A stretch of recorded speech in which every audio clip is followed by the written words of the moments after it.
SmackDown is in Raleigh, North Carolina tonight. And this show is going to feature a main event that's a match that most of us thought we'd never see in WWE. Samoa Joe and Daniel Bryan. And Samoa Joe comes out first to start the show, not wrestling. He pulls out a ladder. He sets up the ladder. He takes the briefcase off and he talks about he's cutting a good promo. He uses all like this, all these like analogies, like these biblical analogies that he sometimes uses in his promos now.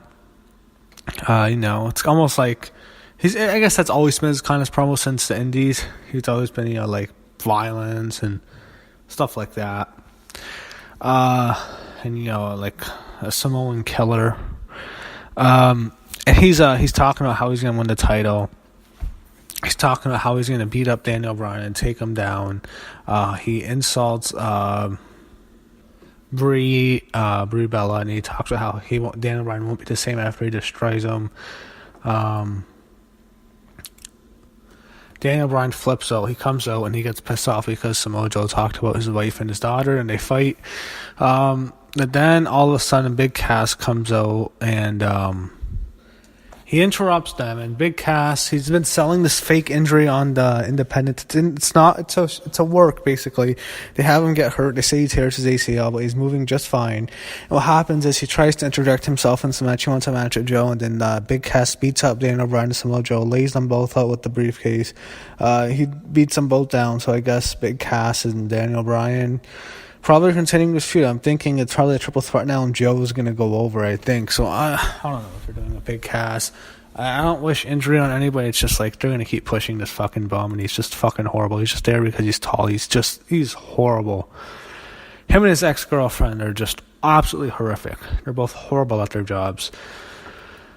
So, they show Nakamura backstage. He's going to have a match with Ty Dillinger. They show Paige. She was backstage at Mandy Rose and Sonya Deville. And, Mandy and Sonya and Mandy still, think Absolution is there and stuff. Paige eventually makes Mandy Rose and Asuka. So I wonder who's going to win that, obviously. So Renee Young, like right after that, they have Renee Young. It was just this whole camera shot was weird. You can keep seeing Paige walk and say, was Paige supposed to stop? You can hear Renee keep walking backstage, and Renee's interviewing her about Daniel Bryan and Big Cass and Samoa Joe. And eventually Paige just says it's a triple threat match and winner gets in. So we knew that was going to happen, but the whole interview shot was weird. So Nakamura, he still has that guitar entrance. They show the music video right before he comes out. He just doesn't feel like a big star anymore. It's like, this guy just didn't work out. It's too bad. I mean, I don't know when his contract's up. I think him and AJ and Gallows and Anderson, when they all came in together in 2.5 years ago, they came in together. I think it was a 3-year deal, if I'm not mistaken. So I don't know. I mean, less than a year, yeah. So 6-7 months probably left on his deal. Maybe he thinks about going back to New Japan, because I don't see him past being just an upper mid-carder on this show now, because he is not winning that title against AJ at Money in the Bank. He beat Ty Dillinger, who appeared back in NXT, so I guess he's back on the main roster. I don't think he's long for this company. Dillinger's just a guy. He's just a jobber. He has nothing. People like the 10 gimmick. Ty Dillinger has nothing. He has nothing besides that 10 gimmick. He's not good on the mic. He's okay in the ring, but there's nothing to him. His look isn't that good. He doesn't have that big of a look. He has that 10 gimmick he just created. Something people like. He's not over. Ty Dillinger is not over. I've always known that he is not over. The 10 count is over, but he's not. It's not the yes thing. Daniel Bryan is over and the yes chant over. Ty Dillinger is not over, but his 10 counts over. That's how I see the differences. So he had AJ Styles and Nakamura on the mic, and he continues to beat down Dillinger. AJ's in the back, and he cuts a promo on him, and I just don't want to. I'm so sick of this feud. It's like it's been going on for so long now. It's like they ruined it. It had so much hype going into WrestleMania. They're going to steal the show. Everyone was so excited for that match. That was the one match I really wanted to see the most out of all of WrestleMania. I was saying these two are going to have one of the greatest WrestleMania matches of all time. It had such a disappointing match, and it really hasn't been their fault. But it's been comedy ever since. But Nakamura Nakamura hitting Adrian the ball. It's like comedy. And then the double count out at Greatest Rumble, and another double count out at Backlash, and Nakamura won a singles match. It's like, it's just such a disappointing rivalry. It's so unfortunate. So, in English, Rusev introduced Lana, and she's doing the dance off with Naomi.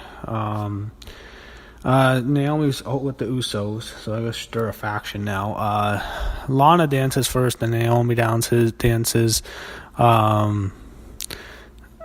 Again, they continue to dance off in the second round, but then Lana attacks Naomi, and they get into a huge brawl. And then the men get involved, and Naomi eventually hits Lana with the rear view. Lana, I think, might win Money in the Bank, unfortunately. I think there's a good chance, but she's really over right now, and the WWE is going to justify it. She is horrible at her job. She's horrible in the ring, just garbage in the ring, but I think she's probably winning. And she's probably winning the title. I mean, Vince wants to push her for so long. There was even reports that he wanted Lana to be the top girl. They wanted, at first it was Lana, then it was Eva Marie, and then she fucked up, and now it's Lana again. Yeah. I think Lana's been forgiven since that, the Dolph Ziggler rivalry with Rusev when she ruined it.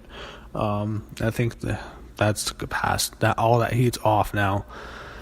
So you had Miz in the locker room with Sheamus Cesaro. Miz just feels like nothing now on the show. I mean, this whole WWE product is just so down right now. Just nothing to look forward to. You had Miz with Cesaro and Sheamus against the New Day. So this day went on for a while. New Day got the win. Big E pinned Miz. I guess that's revenge because Miz pinned Big E last week on SmackDown. So I guess Big E gets his win back. I think Big E's probably going to be the one in the Money in the Bank. You had Renee Young interviewing Gallows and Anderson. It's like, these guys are nobodies. They're not winning the tag titles. It's like, they should leave. They should go back to New Japan. They've been a complete flop on the main roster. Just nothing on the main roster. It's not really their fault or anything. I don't blame them. It's just, it hasn't worked out. And, and the Bludgeon Brothers are entertaining right now. They appeared on the monitor. It's interesting. I like how they smash the camera. They're really a cool team right now. I kind of like it in a way, but like there's other parts of it's a bit cheesy. So I don't know. I mean, the Bludgeon Brothers, I don't know what to think of them. It's like they're fine as a tag team. It's just they're not new. I almost get this might not be a popular thing to say, but I think the Authors of Pain could do better in that role. I think the reason the Authors of Pain are being pushed too hard on Raw is because of the Bludgeon Brothers, because their gimmicks are a bit too similar in some ways. And speaking of faction versus, where the hell is Sanity? I mean, is Sanity not going to come up? Has Vince McMahon lost interest? There's nothing on Sanity anymore. It's like they were going to bring him up. I guess they did not. I thought WWE would like that kind of emo kind of gimmick. Or that gothic kind of gimmick. I thought they'd probably push that thing, but I don't know what they're doing. I guess they're not going to come up to the main roster. That's just unfortunate what they're doing to Sanity. It sucks.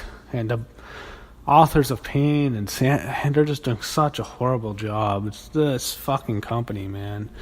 WWE is just fucking horrible the way they're treating talent. There's nothing anyone can do about it because they're getting all this money on the TV deal, and everything just sucks. It just sucks. They had Asuka getting ready for a match, and they have fucking Carmella joining the announcers table. When I see Carmella, I mean, she has just completely has go-away heat right now. I don't even want to watch her. I hate seeing her on TV, and she's smoking hot, but she is fucking horrible. She is the worst performer on the company right now with all the women. I mean, the way you're being pushed, she is fucking horrible. Her promos suck. Her matches are horrible. She's just annoying. She's just obnoxious. She's not a good heel. She doesn't cut good promos. She's just a horrible performer. She is just there because of her looks. Nothing else. It's just annoying. It's like, I'm just so annoyed with this product right now. I don't even want to watch anything. So Asuka and Mandy Rose. Asuka gets the win. Mandy, I mean, I don't know what they're doing with Mandy and Sonya. I like them as a unit. I think they're probably going to break them up, split them up. But I like them as a unit. I think Sonya is like good as Mandy is like muscle. I think that they're I like their dynamic they have. I don't know. I hope they don't split them up because I think they're good together. So So they had Carmella, taunt Asuka after Asuka beats Mandy, and they show Charlotte and Becky in the back, and Charlotte gets a big pop because it's North Carolina, even though she's not actually in front of the live crowd. They go back and forth saying who's going to win. And as they're going back and forth, Paige comes up and announces there's going to be tea time. That stupid tea gimmick's dead, thank God, but they're doing stuff with Charlotte and Becky. I guess it's probably going to be dubbing it next week, and it is. It's Charlotte and Becky. Then they also have Jimmy Uso and Naomi against Lana and Aiden English. That's weird. The way they're booking, I don't know why it's not Rusev. So you have Andrade Cien Almas in the locker room. He gets into a confrontation with Sin Cara and Zelina Vega. They have an altercation. It's is that the first time I've heard Sin Cara talk? He doesn't talk. Zelina Vega is always great to see, but that was weird. So main event, Big Cass, Samoa Joe, and Daniel Bryan qualifying match.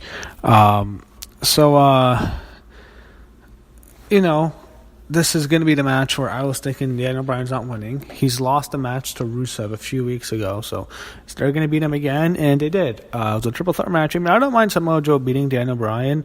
It's Joe, but Daniel Bryan's lost twice already. He passed out to Coquina Clutch in a triple threat match, and after the match, he had Big Cass beat up Daniel Bryan, beat him down. So Daniel Bryan and Big Cass continue. They'll probably have another match at Money in the Bank. I think Big Cass will probably win it this time. And I don't know what Daniel Bryan. I mean, his contract's up in September. I don't think he signed a new deal, so I don't know what they're going to do with him. I don't think if they can push him, so you can't blame him for that. But, Joe's in Money in the Bank. And unfortunately, Daniel Bryan and Big Cass feud continues. Just SmackDown, just nothing. I mean, I'm so down on the WWE product as a whole right now. I have very minimal interest, and it's getting really, really hard to be a wrestling fan right now.